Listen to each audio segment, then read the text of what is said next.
Setelah dibuka lebih lanjut, ini adalah konten manipulatif ya, hampir sama dengan yang tadi, informasinya itu nggak benar gitu. Videonya memang ada, tapi itu bukan Gibran. Saya pastikan itu bukan Gibran karena ini adalah video aslinya itu tayang di Taiwan sebenarnya, salah satu dosen di situ.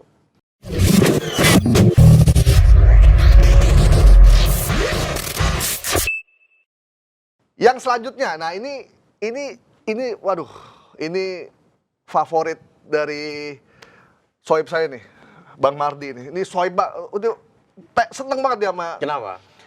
Karena ada video Gibran Raka Buming Raka lagi nonton film porno. Masa sih? Waduh, kita sempet kaget juga karena tampilannya mirip. Congkring-congkring gitu kan ya? Ya.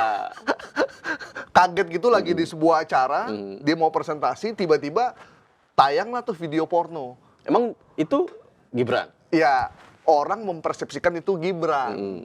Akhirnya terus kelihatan panik kan tuh. Dan teman-teman saya percaya itu. Lihat nih kelakuan anak presiden. Parah deh saya bilang. Dan saya juga mau konfirmasinya kemana ini bener Gibran atau bukan. Karena memang tampilannya mirip. Nah, hasil penelusuran dari teman-teman di Cek Fakta Aji kayak apa? Bener nggak itu Gibran? Nah, pertama itu kita melihat dari sisi visual ya. Dari sisi visual itu kelihatan sosok orang gitu ya berada di depan layar. Ya, di depan itu ada background presentasi ya. Nah, kemudian ya ada apa namanya proyektor yang ditembakkan di situ. Kemudian juga audiensnya kelihatan. Anak sekolah ya kayaknya ya. Ada pegang buku dan lain-lain. Di awal kalau itu ngelihat perawakan itu rada-rada mirip memang. Tapi kalau ketika saya melihat pertama, ini sekolah apa sih kok bersih banget atapnya gitu. Sekolah di Indonesia kan tidak seperti itu. Wah, ini kemungkinan bukan dari visual. Dari visual sebenarnya bisa dikenali sebenarnya awalnya. Kalau kita bisa jeli gitu ya. Gedung sekolah kita tidak rata-rata belum sebesar itu ya. Sebesar itu dan semewah itu. Pakai mejanya panjang gitu kan. Ada mic lagi. Biasanya di kelas kita nggak ada mic gitu kan. Apa itu kayak di auditorium ya sebenarnya? Ya, bisa jadi ini auditorium. Kemudian lampunya gitu. Itu sebenarnya dari visual sudah kelihatan.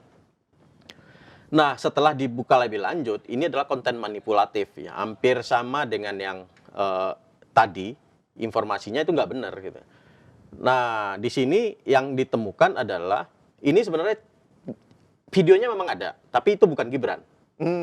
Saya pastikan itu bukan Gibran karena ini adalah video aslinya itu tayang di Taiwan sebenarnya, salah satu dosen di situ.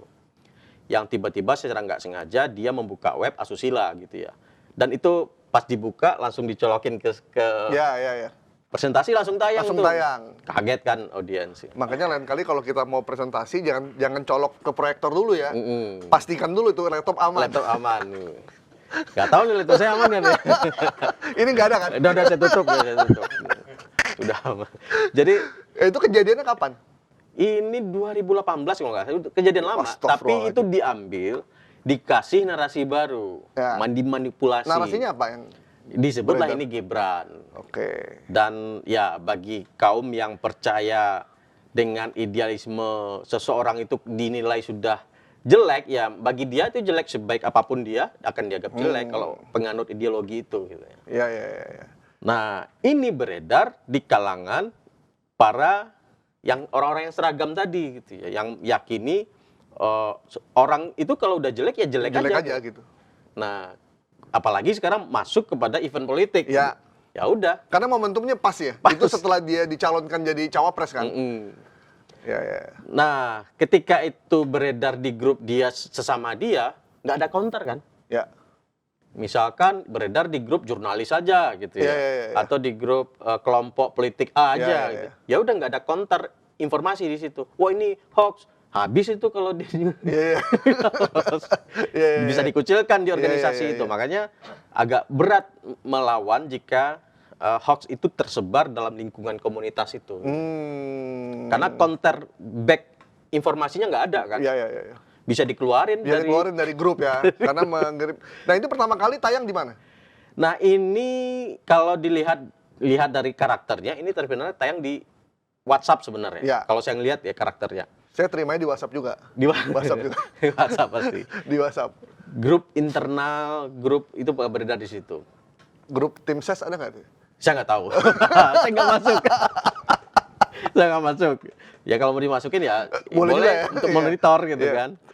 Nah, kemudian baru dari WhatsApp ada yang tayangin di Twitter, Facebook, di Facebook tayang ada. YouTube, di Instagram yang saya temukan. Di Instagram. Iya. Karena tuh ada gambar sebenarnya. Sebenarnya Iya. harus di-ban sebenarnya karena Iya. gambarnya jelas kok. Iya. Di Instagram ada? Nonton. Nonton, sempet nonton. Sempet nonton. Bukan lihat ya, nonton ya gitu. Jadi ini yang berbahaya, narasinya itu yang berbahaya. Videonya bagi Bung Gaim nggak berbahaya, tapi anak-anak yang di bawah umur ini berbahaya juga. Berbahaya. Nah, dikasih narasi tokoh tertentu, pejabat publik tertentu, atau pesohor tertentu, Iya. dikasih narasi seperti ini bisa apa ya? Ya bisa disebut black campaign, bisa juga ini kan. Menjatuhkan harkat martabat dia gitu kan. Iya. Dianggap melakukan hal yang tidak senonoh. Jadi tujuannya jelas ya, memang Jelas. pengen menjatuhkan reputasi dari seorang Gibran. Oke. Kalau ini kegiatan politik nggak etis seperti ini. Gitu. Oke. Mas Gibran, mohon maaf. Bukan yang bikin kan? Kita mencoba membongkar ini. Bahwasanya ini adalah hoax. Bahwa ini video beredar, tapi ternyata bukan Anda ya. Jadi mudah-mudahan ini udah clear lah ya. Ya. Clear. Tapi sempat rame juga. Rame. Dan banyak orang yang percaya itu Gibran ya. Dan yang sangat disayangkan itu dia kontennya terus direproduksi, Mas Gaib. Iya. Direproduksi terus gitu ya. Dan ini yang berbahaya karena akan melebar terus informasinya. Apalagi yang sangat menyedihkan tuh di dalam konten itu ada gambar adegan yang tidak Ya. baik dan itu bisa dilihat sama semua orang walaupun dia dari jauh ya. Ya. Oke. Makanya saya sangat terima kasih ada program seperti ini menarasikannya dalam bentuk audio video gitu ya. Kita bisa dengar, kita bisa ngelihat, ini nggak benar gitu. Ya. Jadi kejadiannya di Taiwan. Oh, di Taiwan apa? Iya, beberapa tahun yang lalu di Taiwan. 2018 ya. Seorang dosen Seorang kalau nggak dosen salah. ya. Seorang dosen yang nggak perlu dicontoh sih sebenarnya. Iya.